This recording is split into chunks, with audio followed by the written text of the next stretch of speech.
Hello and welcome to our second last newsletter for the year. Today I would like to introduce you to our senior secondary school captains for 2021. They are a wonderful group of young people of whom we are all very proud, and we have a great deal of confidence in them. Our students and staff have a great deal of confidence in them. So let me start with our school captains, and they are Molly Gardner and Braden Smith. Wonderful young people stepping into year 12, great students. So Molly, just if you'd like to start, would you like to tell us something that you're really looking forward to as school captain for next year? I really just can't wait to lead the school with such a positive energy and really strengthening that Cohen community that we have and continuing our legacy of the community spirit that we have, and I feel like we have really built that off things like the Cure Starts Now, and I am very looking forward to that continuing. Fantastic. This school is a great community, and I'm sure you people will do a wonderful job to keep that going. And what about you, Braden? What are you really looking forward to? I think I'm looking forward to carrying on the work that our 2020 captains did, especially through a year that had so many ups and downs. It's tough. And the fact that they managed to bring their cohort together in such a way during such tough circumstances when they didn't see each other very often was something that's really inspiring, for me anyway. So you want to really have a close-knit year 12 cohort? Yeah. That's really important, and I think if we can do that, then those students will be great senior leaders that can lead the rest of our community. Okay, well I know you two are going to do a great job, and I hope you have a wonderful holiday and you come back next year ready to go. Thank you. And now I'd like to introduce you to our vice captains for 2021, and they are Ella Gorsden and Ragsy Wavick. Welcome to both of you to our newsletter. Thank you. I'd just like to hear a little bit about what you love about Cohen High School. What is it that inspires you to get up and come to school every day? Ella? I'd have to say the inclusivity and all the opportunities we're offered. I'm really excited for MUNQ. It was something I was involved in that Miss Winter popped me into at the start of this year, so I look forward to continuing that with new students. Yes, because next year, that's the MOCUN conference that we held here at Cohen High, and you'll be one of the organisers for next year? Yeah, I'll be running it with some other students. Fantastic, I look forward to that as well. It was great this year. And what about you, Ragsy? What is it that you love about Cohen High? Well, just being really heavily involved in sports. I'm looking forward to all the opportunities I get next year. I've been involved with the Bears for 2 years now. I started in year 9, so it's my last year. Got to make a statement. Try achieve as much as we did this year. Okay, do you think maybe a state championship? Most definitely. Most definitely, and a national championship? Yeah, we'll be striving for it, miss. You'll be working hard. That's terrific. Okay, thank you very much, Ella and Ragsy. And now I'd like to introduce you to our Indigenous captains for 2021, and they are Tyrona Sonigan and Mike Saylor. Two wonderful young people. I see you still dressed from the work you did at our Year 10 Awards this morning. Yeah. Terrific in your formal school uniform.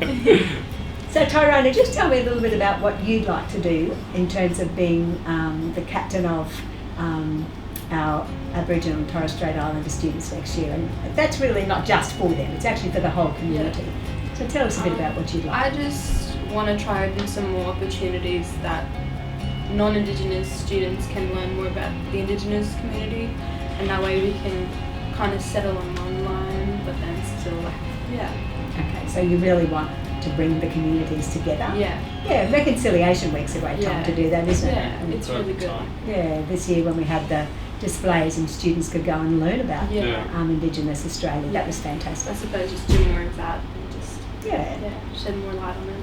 Terrific. And what about you, Mike? What would you like to do? I want to sort of get more of our Indigenous community in our school to actually be more part of our cultural events, because I know some of our mob in this school, they're nervous to go out and get out of the comfort zone to actually go do what they want to do. But I just want to give them the confidence to actually show them what they can do, show them the art, show them the dances, show them songs that we do. So that's the one main bit that I want to do. That's fantastic, because I think probably it is more that they are a little bit shy. Yeah. So, and we have some wonderful young people. Yeah, we do. So I'm sure you can do a great deal. And you're still going to be writing your rap songs? Oh, for sure, miss, for sure. Well done. Okay, so thank you, Mike, and thank you, Tyrone. Thank you, miss. And now, welcome to our Creative Arts captains, Brodie and Alyssa. And of course, these two are very, very talented young performers who are also part of a band. the Ace of Spades, is that right? Yeah. Okay, do you get many gigs? Not lately. It's been a bit because of the COVID. COVID-19. There hasn't been too many opportunities, but in the last couple of months, we've had a few opportunities to play. It's been amazing. Okay. I noticed you played at the Year 11 Bush Bash the other night. Yes. You were fantastic. Yeah, that was Right, a thank you. great opportunity. Great opportunity, so well done to you. Okay, so just give us a little bit of an idea about what you would like to do for the arts at Kerwin State High School, because it's a great artistic community. What do you think you could do to make it a bit better, Brady? I think in the coming year, I'd like to improve the profile of the arts at school and allow for more opportunities for children and performers to get feedback and get workshops and improve their abilities. Okay, so this year's been pretty quiet, hasn't it, because of COVID? But it'd be great to be able to. No, but bring some professional workshops to the school. It'd be terrific. Great idea. So if you go along to the Creative Arts Support Group, you might be able to make that suggestion, and we'll see what we can do. 100%. Terrific. And what about you, Alyssa? What would you like? I really want to create like a more of an opportunity for, especially for like the younger grades, to have a platform to perform. Mm-hmm. I know like as a performer, like performing is the best thing you can do. Yeah. And so I really want to like push this like space where everyone can like get up and give it a go. Okay, so lunchtime performances. Yeah, definitely in the quad. Yep, that's a great idea, because the quad is a terrific space, and I think the more performances we can get in there, the better. And music makes everyone happy.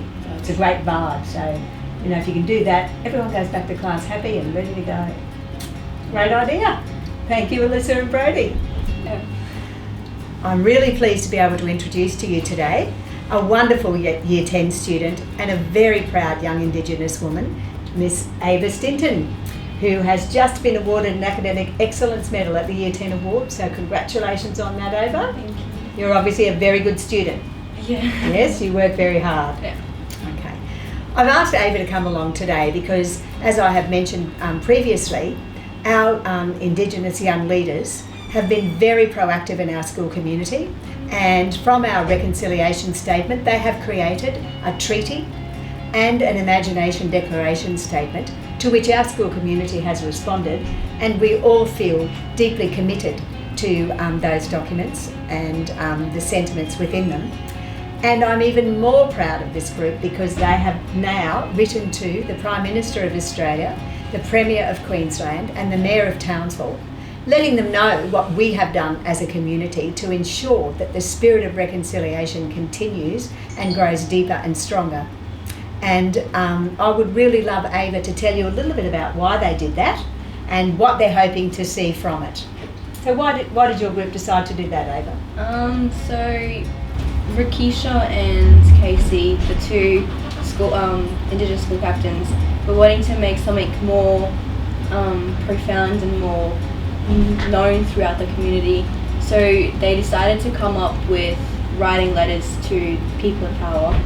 And so they asked all of us in Indigenous young leaders to put in ideas and help collaborate to form starters of the letters, and then what we wanted to be to see in the letters. Mm-hmm. And we all came up with different ideas, and they were ranging from what we want to see in education in like future years and more involvement of Indigenous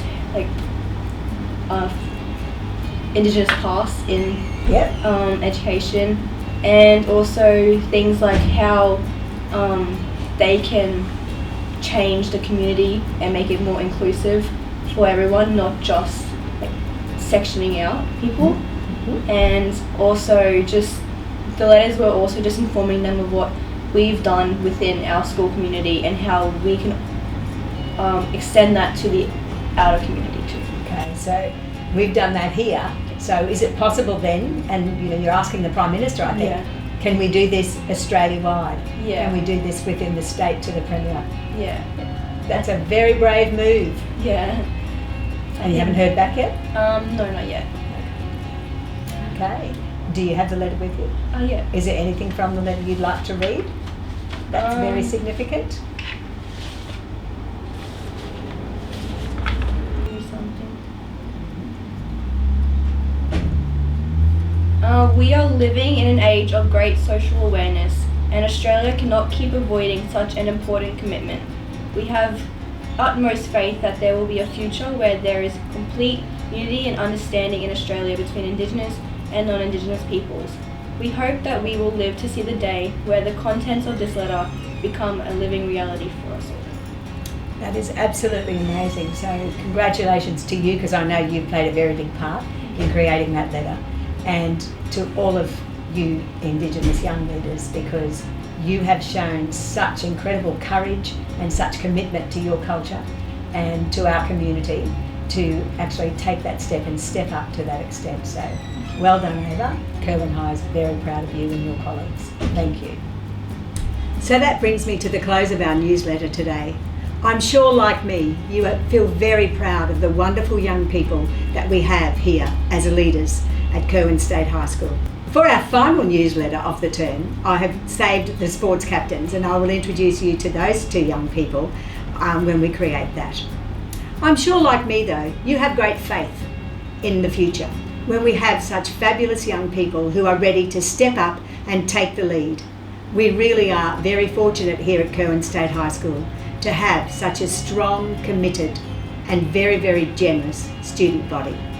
There is no doubt in my mind that the world is in great hands when we have such wonderful people who are ready to step up and lead the way for the future. I hope you all have a wonderful week. Thank you.